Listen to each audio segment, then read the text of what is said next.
Bab 1. Mengapa land reform? Land reform atau reforma agraria bukan sekedar persoalan tanah, tetapi menyangkut keadilan, hak hidup, dan masa depan rakyat kecil. Sejak awal kemerdekaan, Indonesia menghadapi masalah besar. Tanah yang subur justru lebih banyak dikuasai oleh perusahaan besar, negara, dan modal asing. Sementara itu, jutaan rakyat hidup sebagai buruh tani tanpa tanah. Di Jember, situasi ini terlihat jelas. Tanah perkebunan menjadi milik perusahaan, sedangkan masyarakat hanya bisa bekerja di atasnya tanpa hak kepemilikan. Dari sinilah lahir pertanyaan besar. Bagaimana menata kembali struktur agraria agar adil? Yang menjadi poin penting dari bab pertama adalah 1. Land reform sebagai upaya menghadirkan keadilan sosial. Yang kedua, ketimpangan tanah sebagai konflik agraria. Dan yang ketiga, Jember sebagai contoh nyata dominasi perkebunan atas rakyat. Kita masuk ke bab kedua, perkebunan Jember dan transformasi agraria. Sejak masa kolonial Belanda, Jember tumbuh sebagai kota perkebunan. Tembakau basuki, kopi, kakao, dan tebu menjadi primadona ekspor dunia. Namun, kemajuan ini punya sisi gelap. Rakyat yang sebelumnya hidup dari bertani di atas tanah leluhurnya perlahan kehilangan haknya.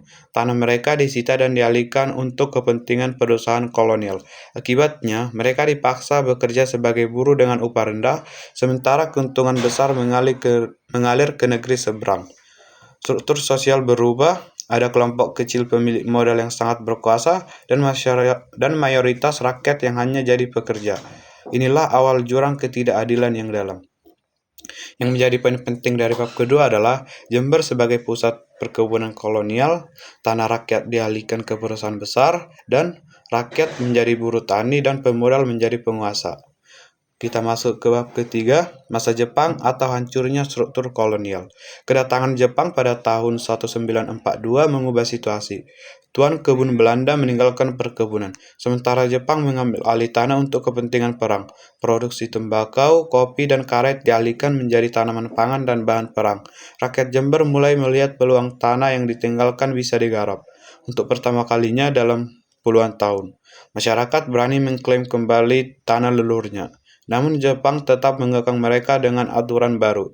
Jadi, meskipun struktur kolonial runtuh, kebebasan belum penuh diraih. Yang menjadi poin penting dari bab ketiga adalah Jepang menggusur Belanda, perkebunan dialihkan untuk perang, rakyat mulai berani menggarap tanah. Dan struktur kolonial hancur, tapi kebebasan masih terbatas. Selanjutnya, bab keempat. Bab keempat atau prakarsa menata ulang. Pasca kemerdekaan, semangat rakyat untuk menata ulang tanah semakin kuat. Ada 3 prakarsa besar. Pertama, rakyat menduduki lahan perkebunan yang terbengkalai, menggarapnya demi bertahan hidup. Kedua, organisasi rakyat, terutama organisasi tani, bangkit menyuarakan aspirasi agraria. Mereka mengadakan rapat, aksi massa, bahkan mengirim tuntutan resmi ke pemerintah. Dan yang ketiga, pemerintah sendiri mulai menyusun kebijakan agraria untuk membangun ekonomi nasional yang merdeka dari kolonial. Namun, jalannya penuh konflik. Pemerintah terikat perjanjian internasional, perusahaan asing yang ingin kembali, sementara rakyat yang sudah terlanjur menggarap tanah. Bentrokan pun sering terjadi di lapangan. Yang menjadi poin penting dari bab keempat adalah rakyat menduduki tanah perkebunan. Organisasi tani menyuarakan aspirasi, pemerintah mencoba membuat kebijakan agraria, konflik antara rakyat, perusahaan, dan negara makin tajam.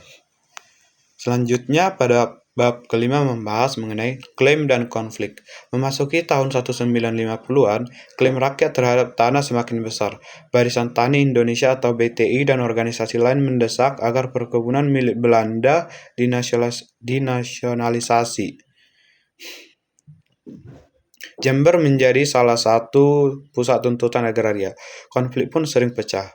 Bukan hanya soal ekonomi, tapi juga soal politik. Petani melihat tanah sebagai simbol kedaulatan, sementara negara dan elit politik lebih sibuk dengan kepentingan modal dan hubungan internasional. Dari sinilah kita melihat bahwa tanah bukan sekedar lahan, tetapi juga arena pertarungan ideologi. Yang menjadi poin penting dari bab kelima adalah BTI aktif mendorong nasionalisasi perkebunan, konflik agraria meningkat di Jember, dan pertarungan bukan hanya ekonomi tetapi juga politik ideologis. Selanjutnya, pada bab ke-6 membahas mengenai Land Reform 1960 sampai 1965. Tahun 1960 lahirlah Undang-Undang Pokok Agraria atau UUPA. Inilah puncak harapan rakyat. UUPA memberi dasar hukum untuk membagi tanah secara adil di Jember.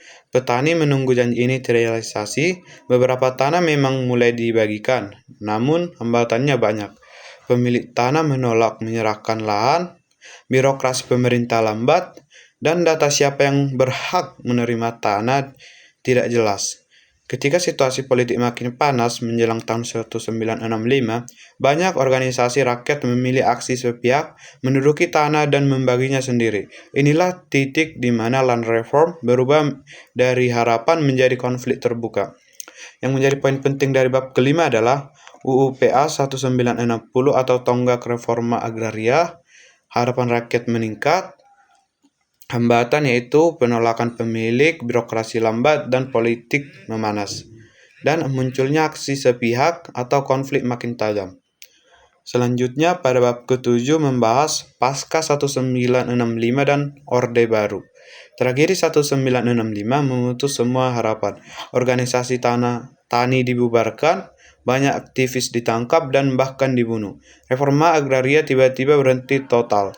Orde Baru yang berkuasa mengganti agenda dengan revolusi hijau, modernisasi pertanian lewat bibit unggul, pupuk kimia, dan bantuan modal asing. Memang produktivitas meningkat, tetapi masalah pokok tidak pernah terselesaikan. Tanah tetap dikuasai oleh segelintir pihak, rakyat kecil tetap tersisih. Yang menjadi poin penting dari bab ke-7 adalah 1965 menjadi titik balik, reforma agraria berhenti total, dan aktivis tani dibungkam, serta Orde Baru fokus pada revolusi hijau, bukan keadilan tanah. Dan bab terakhir atau bab 8 sebagai kesimpulan.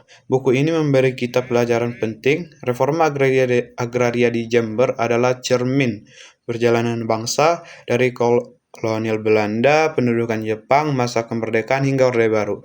Rakyat selalu berjuang untuk keadilan tanah. Ada masa penuh harapan, terutama saat UUPA 1960 lahir, tetapi semua pupus setelah tragedi 1965.